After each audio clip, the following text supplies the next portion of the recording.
The love stories of the Bible speak. Shannon Bream, thank you for joining us on this Good Friday. Shannon, it's so nice to be with you. One, you saw that video. We all watched it. I'm fascinated that no adults are there. No police are there to protect Riley. But I wonder, when are the adults going to stand up and not just protect women and make them safe, but also protect free speech so voices can be heard who may disagree but have a debate? Yeah, and the thing is, if adults stand by and allow situations like that to happen, no matter who the speaker is, if they're allowed to be roughed up or shouted down, it doesn't matter their viewpoint. The lesson that they're getting is that that's the way to handle this. The fact is, the Supreme Court has weighed in on this many times. The First Amendment, think about Westboro Baptist Church, one of the most repulsive things out there. They show up at funerals. They have signs and chants that are so bad we can't even show them on the air. And yet the Supreme Court found, I think it was 8-1 years ago, that they have a right to be out there and using the First Amendment. The First Amendment isn't about speech we like and that we agree with, because then we wouldn't need it. It's for very unpopular, very heated, very divisive speech. But that's one of the hallmarks and bedrocks of this country. If you don't like that, either you haven't read the Constitution or any of the Supreme Court precedents, or maybe you should go somewhere else.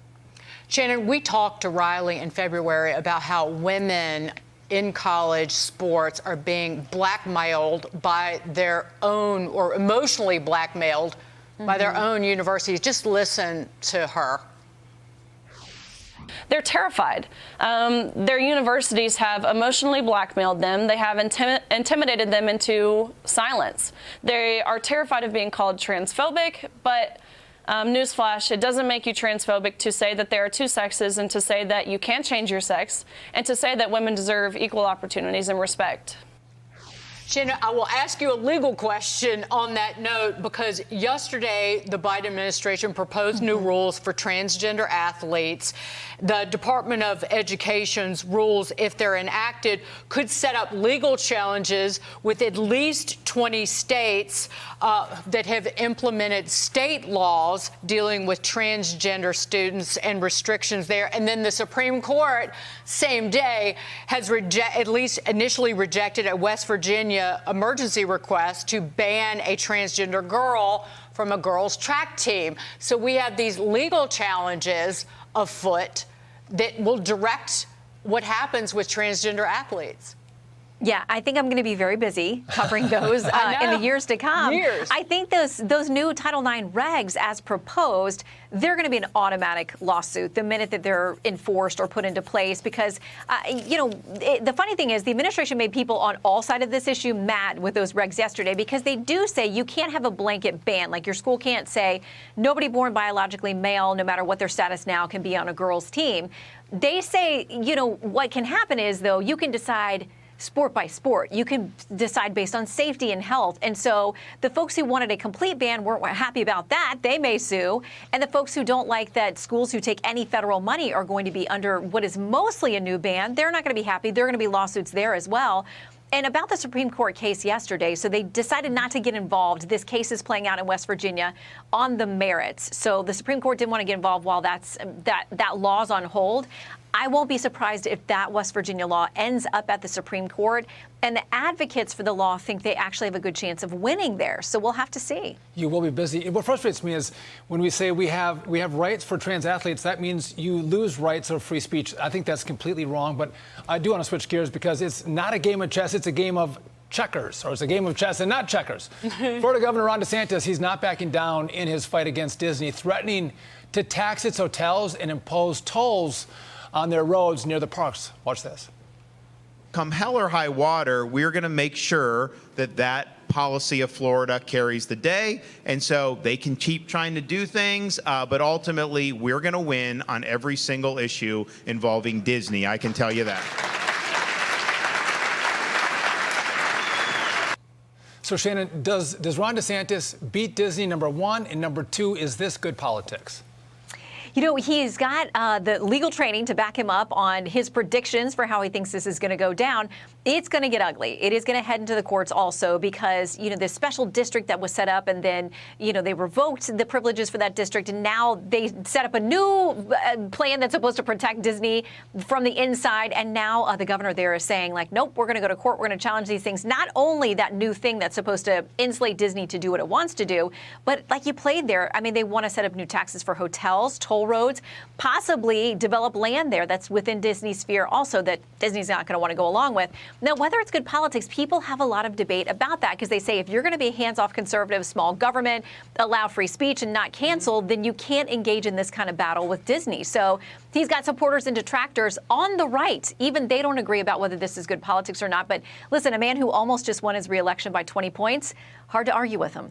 Well, unless you're running for the presidency, my father would say that dude is staring at a hole in the ground instead of looking at the nation.